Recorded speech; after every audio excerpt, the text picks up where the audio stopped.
what's up everybody? Gilbert Blaze back with his review of the second episode of Survivor Heroes vs. Villains. Now before I get into anything, if I sound a little different, and the reason why I'm looking a little scruffy here is because I'm still recovering from a little hangover I had. I shouldn't say little, it was a big hangover that I had yesterday, and for some strange reason it took me all day to recover from this. So oddly enough, I'm still a little out of it, but I'm a trooper and I want to get this video done and do it, so here it goes. First episode, we saw Sugar get voted off, so we start out with the villains camp at night 3, which is odd because usually they start off with the tribe that lost at their night. But we see like the villains, they're having a really hard time with their shelter. It's raining and their shelter is really bad, so most of them are complaining, and we hear Boston Rob, who's like the voice of the group, just basically like just bashing them, but in the cameras, you know, he's like saying that they're whiny, they're crybabies, etc., which is true. I mean, some of these guys have done it 3 times and they're still bitching and complaining about it. So not much from the villain side, but we see mostly a lot of Boston Rob in this episode representing them. You see him working really hard and getting frustrated with them, and the next thing you know it, you see him passing out, and it looked like he just passed out from exhaustion, which is really odd to see because Boston Rob is just this aggressive, strong-willed person that just like was on fire with this game. So to see a weak point in Rob was really strange and weird, and it actually just shown him as being a human being.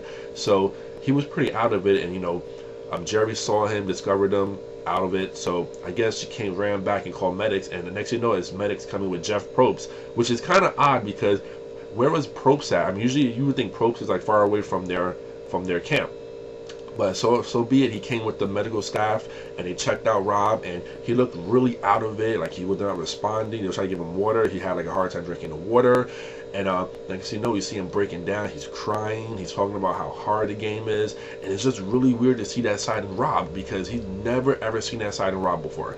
But I enjoy that because it shows a different side to him, that he is a human being, that he's a nice guy. And so he basically gave himself a pep talk and he got himself back in together, saying that he's going to be the villain that he is. So that's good to see Rob back in the game and not getting taken out. So we get back into the heroes side, and the heroes basically, they're doing their thing, but you can see a division slightly starting to develop with Stephanie, Tom, and Kobe, and then you have James, Amanda, Rupert, and JT's it was in the middle, and Suri and Candace was in the middle as well. So they go on to their challenge, which surprisingly is no reward and no immunity. It's going to be one challenge, but basically it has reward and immunity. And this challenge is going to be a tough challenge that was based in the Survivor Tokens. So JT, Coach, and Tyson have an upper advantage on this. But basically they got to have 2 people run and get these big blocks, these heavy big blocks, roll it back to their team, and after they all get all their blocks, they got to put the puzzle together.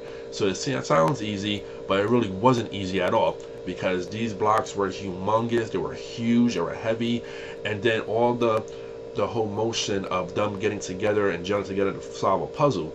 So once again, the heroes got off to an early lead. They got all their blocks together. The villains faltered behind, but once again, the villains got themselves together.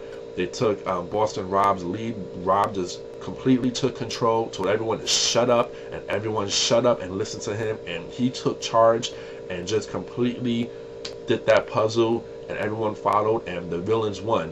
But the heroes was just a total mess. Everyone's talking, everyone's trying to figure out what's going on. James was acting so aggressive, so just rude, telling people to shut up, especially with Stephanie, telling her to shut up.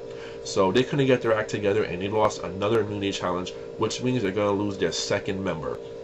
So back at the villains camp, you see the villains, they won tarp, and they won all these other supplies with the immunity challenge. So they're fixing their shelter together, and it looks like they're really doing good.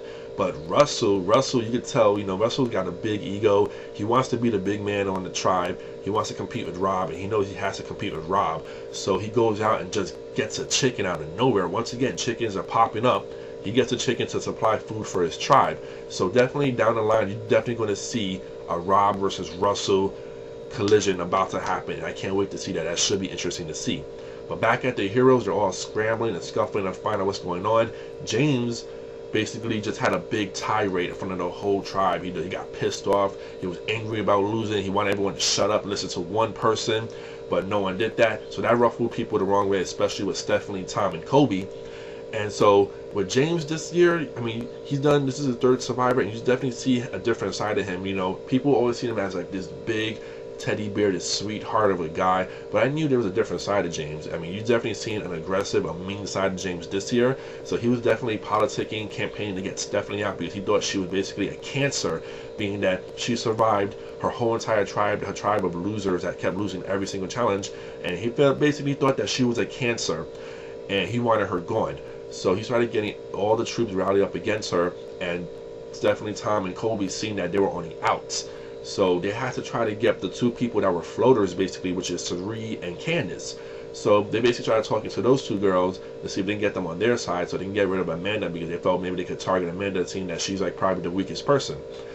So they tried really hard, and both sides are talking to Jerri and Candace. Jerri and Candace don't know what they're going to do. So we're off the tribal council, and everyone's talking, and next thing you know, what, Jeff Probst asked James about challenge, and James pretty much said Stephanie's name as to the reason why they lost the challenge, and so Stephanie had to defend herself.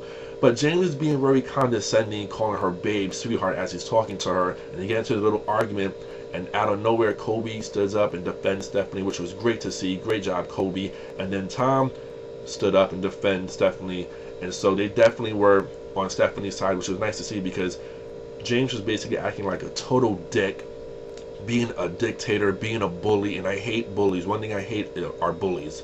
So James was just talking out of his ass, and unfortunately, they went to go vote, and Jerri and Candace, they sided with James's side, and they voted off Stephanie.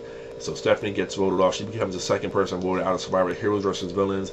And as she was getting her torch snuffed, she turned around and told the tribe, basically to James, that if you're going to win a challenge, y'all can't curse and do this and that. But then James told her, shut the hell up, and as she was leaving, which was like so rude. I mean, come on, James, man. So that's that episode. The heroes are down 2 members. We see in the previews next week that this week basically, that James goes off the deep end again and starts losing it some more. And we also see some tension between Jerri and Parvati, which should be really, really good. So I'm definitely looking forward to this 3rd episode. So far, the past 2 episodes has been very good. I want to see the heroes actually win the immunity challenge. I don't want to see the villains just completely dominate them. So I'm predicting right now that the heroes will get their act together and will win the next immunity challenge, sending the villains to tribal council for the first time. And that should be interesting to see what's going to happen with that. So that's my Survivor Heroes vs. Villains review of episode 2. Hope you like it. Hope you're all good. Talk to you later. Peace.